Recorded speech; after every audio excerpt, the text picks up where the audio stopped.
poor son of a plumber who created Porsche. Whenever there is a debate going on which company has the best, fastest cars in the world, Porsche is always among them. The whole world has seen their success, but only a handful of few people knows their origins. Hello and welcome to our YouTube channel, Infomostafis. Infomostafis will absorb you into the world of technology and innovation, business, industries, and the economy of the world. Today, we are going to tell you a story of a son of a plumber who created one of most well-renowned car companies of all time, Porsche. Ferdinand Porsche, an automotive engineer, was born on 3rd September 1875 in Mappersdorf, part of Austria-Hungarian at that time, now part of the country we know as Czech Republic. His father, Anton Porsche, was the owner of a small plumbing workshop where he wanted all his children to help him grow his business. But Ferdinand has other ideas. From a young age, Ferdinand showed an excellent ability for technology and was particularly intrigued by electricity. He even established his own secret workshop in his home in order to explore in free time. Thanks to a referral, Porsche landed employment with the Bella Egger & Co., later known as Brown Boveri, electrical company in the Austrian capital in 1893.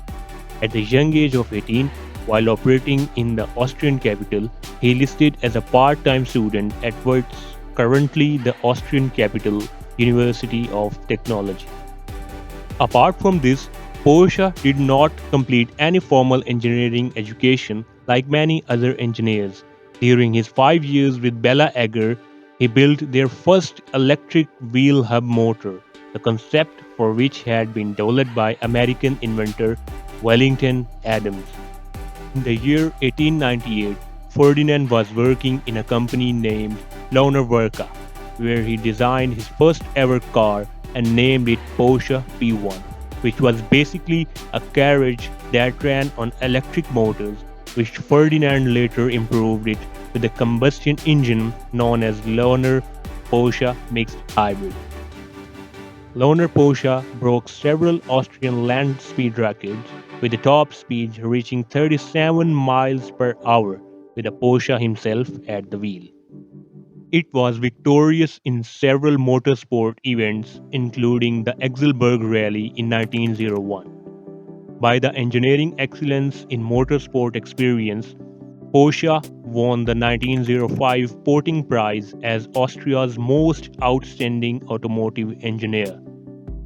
In 1906, Daimler recruited Porsche as a technical manager, and at that time, Jacob Lohner said these memorable words about Porsche. He is very young but is a man with big career before him. You will hear of him again definitely. Porsche's best known Daimler car was designed for the Prince Henry trial in 1910, which won the first 3 places, and the car is still better known by the nickname Prince Henry than by its model name Model 2780. A few months later, Daimler Motor and Gesellschaft hired Porsche to serve as technical director in Stuttgart, Germany, which was already a major center for the German automotive industry. In 1924, he received honorary doctorate from the Stuttgart Technical University for his work at DMG in Stuttgart, and was later given the honorary title of professor. While at Daimler Motor and Gesellschaft, he came up with several very successful race car designs, series of models equipped with superchargers that culminated in the Mercedes-Benz SSK, dominated its class of motors racing in the 1920s, which had the top speed of 120 miles per hour. In 1926, Daimler Motor and Gesellschaft and Benz merged into Daimler-Benz, with their joint products beginning to be called Mercedes-Benz we know today. However, Porsche's ideas for a small, lightweight Mercedes-Benz car was not popular with the Daimler-Benz board. Therefore, he left in 1929. April 25, 1931, Professor Porsche had his company officially entered in the commercial register. From that day forward, Porsche based in Stuttgart was officially on the books. The first five projects were started in 1930 in St. Ulrich, Austria. The drawing board was in the bedroom of Porsche's son Ferry, but the office moved to Stuttgart at the beginning of 1931, initially renting space in the city center. Ferdinand Porsche did not, at the time, harbor the intention of building his own cars. His only aim was to carry out technical projects for a variety of clients as well as charge licensing fees and patent royalties. Their first project was a design of a middle class car for Wanderer. Other commissioned designs followed. As the business grew, Porsche decided to work on his own design as well, which was a development of the small car concept from his days at the Daimler-Benz in Stuttgart. He financed the project with a loan on his life insurance. Later, Zendab decided to help sponsor the project, but lost interest after their success with motorcycles. Even though Porsche was known as one of the great automotive engineers, his business did not take off. This was because Germany economy was still not in good shape and many citizens could not afford cars. In June 1934, Porsche received a contract from Hitler to design Volkswagen, which is translated as people car, following on his previous designs such as the 1931 Type 12 car designed for Zendab.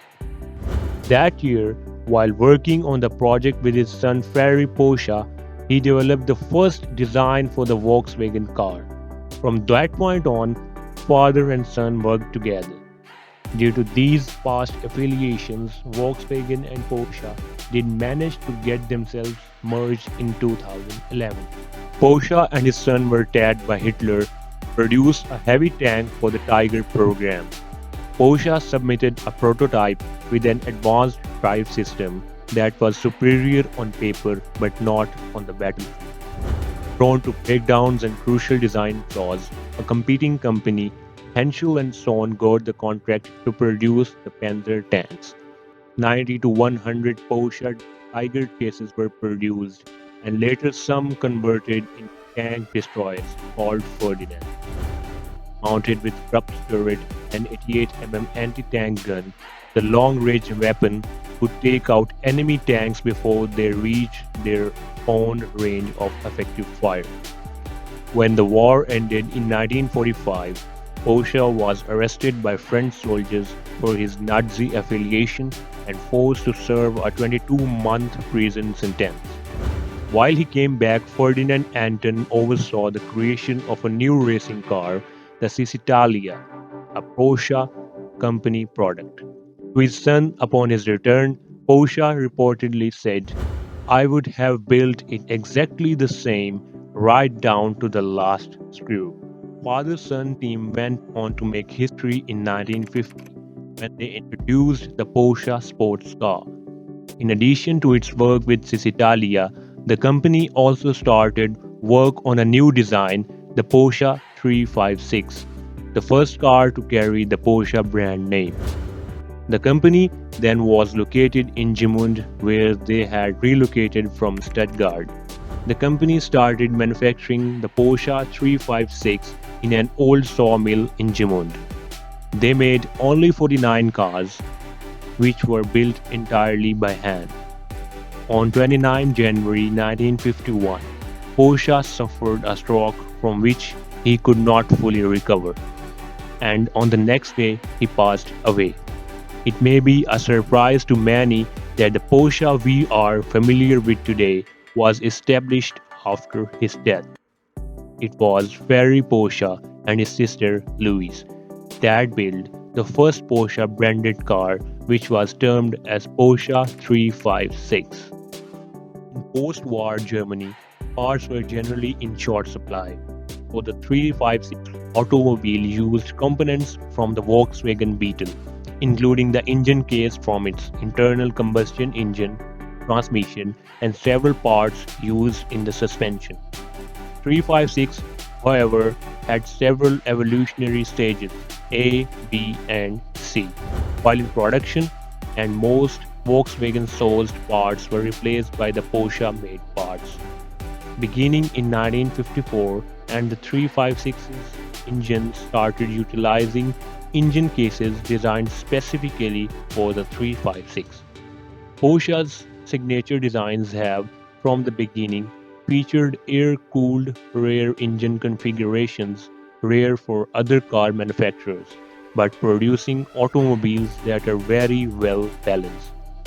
By the end of 1965, Porsche 365 became so famous and in demand that over 76,000 cars were produced, but they stopped further production of 365 due to a new model, Porsche 911 idea. It was later known as better and more civilized version of the 365. Porsche 911 won various racing competitions and went on to become best seller for the company, and by the year 1970 they were selling 20,000 cars per year despite its higher price. Porsche brand has been built on sports cars. That's why when they introduced mid-size SUV series, the market totally exploded. People were astonished. The Porsche Cayenne series is the first V8 engined vehicle built by Porsche since 1995. It is also Porsche's first automobile with 4 doors. It offers storage utility of a mid-sized SUV with the pleasant roomy interior and higher driving position, combined with an astonishing sports car-like driving dynamic, especially in the S, Turbo and Turbo S models. Every single global sales region contributed, with the largest increases recorded on the American continent. China continues to be the largest selling market for the Porsche as of today. The models with the highest demand in 2021 were again the brand's SUVs led by Macan. 88,362 customers became Macan owners. The Cayenne followed in second place with 83,071 vehicles. Porsche delivered 301,915 vehicles to customers worldwide in fiscal year 2021, an increase of 11% compared to 2020. That is all the time we had today, folks. I hope you enjoyed this video. Do not forget to subscribe to our channel and do hit the bell icon on your way out. Sayonara.